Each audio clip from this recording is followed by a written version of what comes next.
Ako po pala si Albert Toledo, 44 years old. 7 years ago ay na-diagnose ako ng hypertension stage 2. So, nirecommend ng doktor ang exports. Ito po, so tinake ko po ito for 7 years.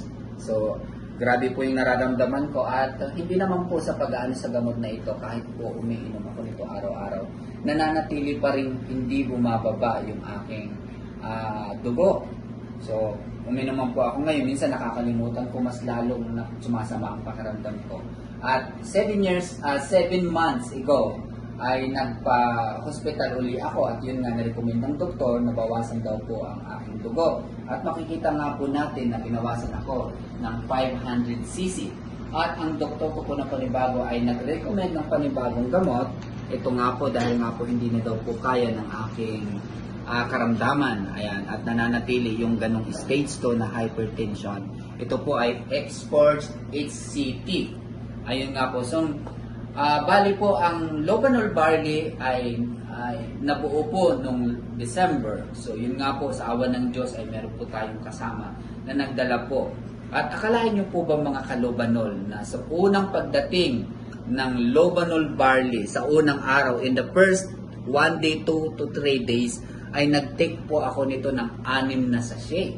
At ito nga po yun mga ka-Lobanol. Ayan po. So maraming salamat sa Lobanol Barley. At nag-take po ako nito ng 6 na sachet sa loob ng 3 araw. At ito po yung iniinom ko po. Ayan po, ipakita po natin mga ka-Lobanol. Ito po siya.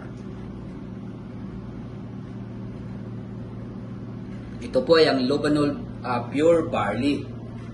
So dahil nung pagkatapos ko pong iminom ng Lobanol Barley mga ka-Lobanol, ay unti-unti ko na pong naramdaman ang pagbabago ng aking karamdaman at bumalik po kami sa hospital at naging normal na po ang aking dugo. Maraming salamat po sa Panginoon at sa Lobanol Barley.